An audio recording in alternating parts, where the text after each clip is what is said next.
porque basado en unas tradiciones, en una cosa de tipo religioso, algo impresionante. Y esa gente, en realidad, no acabaron, porque todavía los carlistas siguen existiendo por ahí. Como quiera que en España se quedaron sin rey, porque Carlos II, el hechizado, murió sin descendencia, fueron a la búsqueda de un rey. Llamaron a un hijo del rey de Italia, Amadeo de Saboya, que al ver el percal de lo que existía aquí en España, lo dejó inmediatamente y dimitió y se fue. Entonces vino una república, la primera república, que fue nefasta, duró muy poco tiempo, con 4 presidentes distintos, y aquello no anduvo. Y entonces pues llamaron a un hijo de Isabel II, que ya estaba exiliada, lo llamaron, que fue Alfonso XII.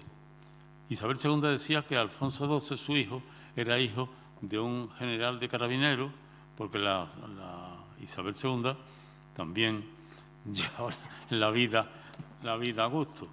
Y entonces, pues, no era hija de...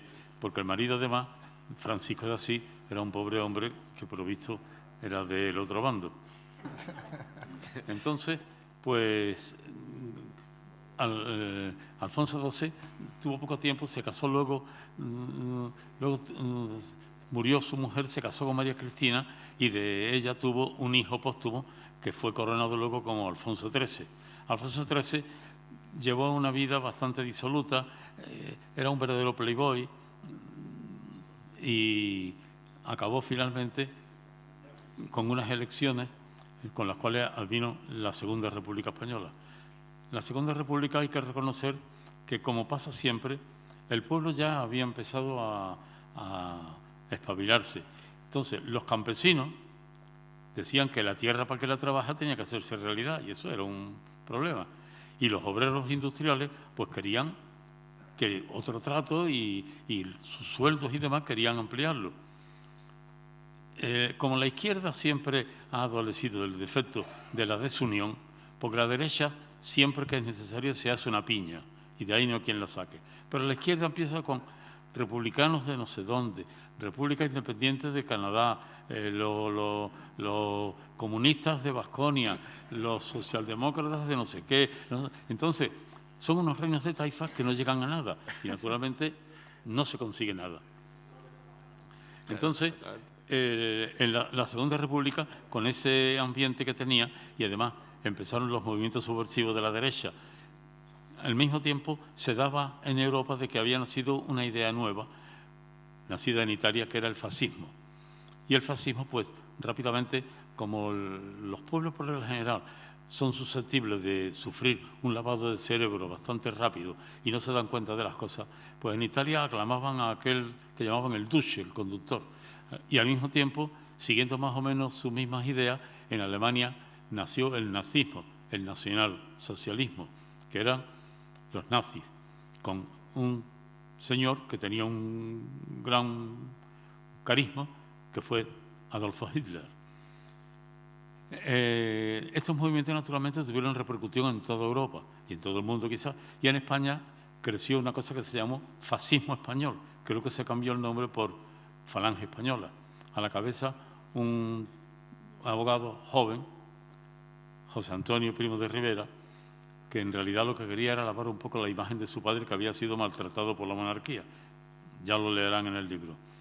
Y Falange Española se dedicó desde el primer momento a llevar una política de violencia y se daban con frecuencia en las calles, en Madrid, en cualquier sitio. Primero, estaban los sindicatos, la CNT, con sus reivindicaciones y sus luchas.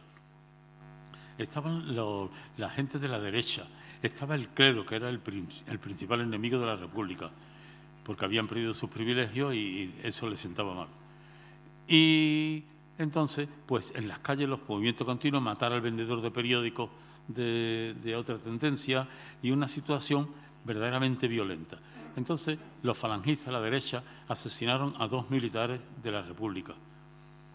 Y la respuesta fue que entre gente de izquierda guardias civiles y guardias de asalto fueron en busca de un responsable de la derecha. En aquel tiempo, Calvo Sotelo era un individuo violento, fascista puro, y con él fueron a su casa en la misma camioneta, le pegaron un tiro y lo dejaron en el cementerio. Esto fue quizás la concatenación para que ya saltara todo, aunque de todas formas la derecha ya había provocado un golpe de Estado.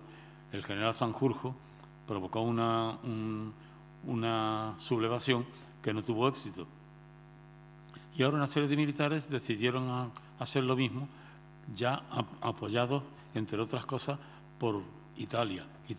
Mussolini había prometido ayuda, les mandó 1 millón de pesetas y aparte de eso, si hacía falta, armas y hombres. Efectivamente, desde Málaga, un Bolín, que era corresponsal de ABC, contacta con La Cierva, el inventor del autogiro, y querían un avión para que trasladara a Franco, al general Franco, que estaba de capitán general de Canarias, que lo trasladara a África. Entonces, una melé de ingleses e inglesas graciosos que querían pasarlo bien para ir a Canarias, llegan a Canarias y trasladan a Franco hasta Marruecos. Franco, una vez en Marruecos, va a Tetuán y como el aeropuerto de Tetuán, Sania Ramel, no se puso a su favor y un primo suyo, un Bahamonde, era precisamente el director del aeropuerto, manda que lo fusilen tranquilamente. Y así se inicia, dentro de lo que era aquella rebelión, se inicia una cadena de crímenes continuos que fue lo que cohibió al país entero, porque incluso en zonas en donde triunfó la guerra, el alzamiento, mataron gente sin tener, porque uno de los eslóganes de la sublevación era: el que no tenga manchada las manos de sangre no tiene que temer nada. Y eso, mataban a todo el mundo. Y finalmente, pues, el desorden que existía dentro de la República, en Málaga, por ejemplo, parecía como si no hubiera guerra, lo pasaban indiferente, hasta que finalmente le vieron las orejas al lobo y asomaron ya las fuerzas rebeldes. Sobre todo, el gran miedo que había era a los moros y a la legión, porque por donde quiera que pasaban era degüello. Y aparte, los bombardeos, porque la aviación que llamaban nacional se dedicó a bombardear la ciudad. No hacía mucho daño, que digamos, un edificio, pero las muertes y el pánico, que eso era lo principal, el miedo. Finalmente, pues, se vio de que ya la cosa era imposible y los italianos fueron avanzando por los montes y fueron los que conquistaron Málaga. Yo me acuerdo de niño haber visto en el Perdón del Guadalmedina, en Ciudad Jardín, la división motorizada italiana que se habían quedado allí porque no querían entrar en la ciudad, quería que entraran las fuerzas españolas del general Borbón. Y entonces, pues, el general italiano mandó un telegrama a Franco diciéndole: tenemos el honor de entregar Málaga a vuestra excelencia. Y ya está. Aparte de que el Papa también, Pío XII, por cierto, felicitó al Papa nazi, le llamaban, felicitó también a Franco y a la Católica España.